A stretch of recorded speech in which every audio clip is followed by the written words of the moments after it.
যিখিনি ধৰণে গেপ হৈ আছে ষ্টাফৰ পৰা আৰম্ভ কৰি বা ইনফ্ৰাষ্ট্ৰাকচাৰৰ পৰা আৰম্ভ কৰি সেইখিনি মই চেষ্টা কৰিছোঁ। মুঠতে এই 2026-ৰ ভিতৰত কিবা এটা আপগ্ৰেড কৰিব পাৰিব সেইখিনি কথা।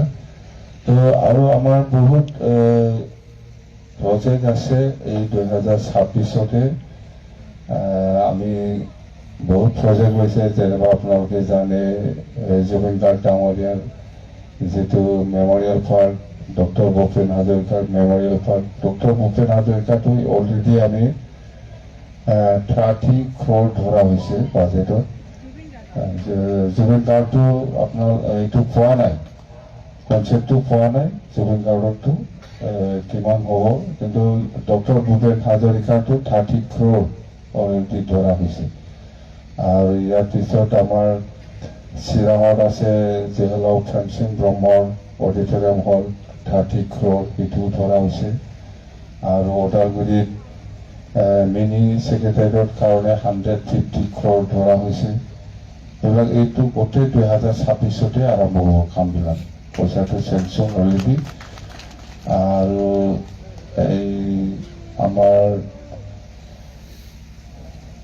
চিৰাঙতো আছে আৰু কোকৰাঝাৰ, সেইখিনি আৰু বহুত আছে আমাৰ কৰিব লগা বহুত আছে। মুঠতে আমি লাহে লাহে চেষ্টা কৰি যাম। আৰু আমাৰ দতমা ষ্টেডিয়ামৰ কাৰণেও মই অলৰেডি দতমা স্পৰ্টছ ষ্টেডিয়াম, ইয়াৰ কাৰণে মই 15 কোটি অলৰেডি বাজেটত ধাৰ্য কৰা হৈছে। আৰু কোকৰাঝাৰ KDSA ফিল্ডৰ কাৰণে, ষ্টেডিয়ামৰ কাৰণে 20 কোটি, এনেকুৱা অলৰেডি যোৱাকালি মই অলমষ্ট ফাইনেল কৰিছোঁ এইবিলাক এই 2026-ৰ কাৰণে। তো আৰু কিছুমান ৰাস্তা বা কিছুমান দলং সেইবিলাক মই কৰি আছোঁ, কিন্তু সেই পইচাটো কিন্তু আমাৰ দিনৰ পইচা নহয়। এই প্ৰমোদ বড়োৰ পইচা আছিল, কিন্তু খাই পেলাই শেষ কৰিব পৰা নাই। এইটোতে মই দলং ব্ৰিজ বনাই আছোঁ। এইটো মোৰ পইচা নহয়, আমাৰ দিনৰ পইচা নহয়, সঁচাকে এইটো প্ৰমোদ বড়োৰ দিনৰে পইচা আছিল। এইবিলাক আমি বেচা খাই কিমান খাব লাগিব, শেষ কৰিব পৰা নাই কিছুমান পইচাটো। এই পইচাটো আধৰুৱা থকা পইচাটোৱে মই এইবিলাক বনাই আছোঁ। বিৰাট দুৰ্ভাগ্যজনক, বেচেৰা সময় পালে আৰু পাৰিলে হয়। তো সেইখিনি কথা। মুঠতে আমি খুব স্পিডলি কাম কৰিব বিচাৰিছে। যদি আপোনালোকৰো সহায় সহযোগিতা লাগিব, চবৰে সহায় সহযোগিতা লাগিব। আৰু আমি যে চৰকাৰ বনাব পাৰিছে, চব জাতি জনগোষ্ঠীৰ সহায় আছে। আৰু পাহৰিছোঁ মই, এই যে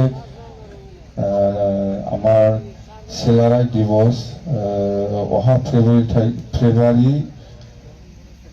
1 তাৰিখত না, চেলাৰাই দিৱসটো 24, ইয়াত আমাৰ কোকৰাঝাৰতে আমি ৰাজহুৱা চেণ্ট্ৰেলি আমি অবজাৰ্ভ কৰিম। আৰু ইয়াৰ কাৰণে 14 কোটি ধাৰ্য কৰা হৈছে পইচা।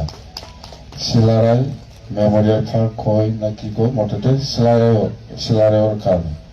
অকল বাকী থাকিল এতিয়া জুবিন গাৰ্গ ডাঙৰীয়া, এইটো কনচেপ্টটো এতিয়াও অহা নাই। সেইকাৰণে আমি ধৰিব পৰা নাই, যেন কৰিম আমি জুবিন গাৰ্গৰ মেমৰিয়েল পাৰ্কৰ কিবাটো। তো এনেকুৱা আছে কাম কৰিলে পইচা আহি থাকিব, চিন্তা নাই। কাম কৰাৰ ওপৰত পইচাৰ অভাৱ নাই, গভৰ্ণমেণ্ট অফ ইণ্ডিয়াৰ পইচাৰ অভাৱ নাই। আপুনি কাম কৰক, পইচা আহি যাব। তো সেইখিনি কথা।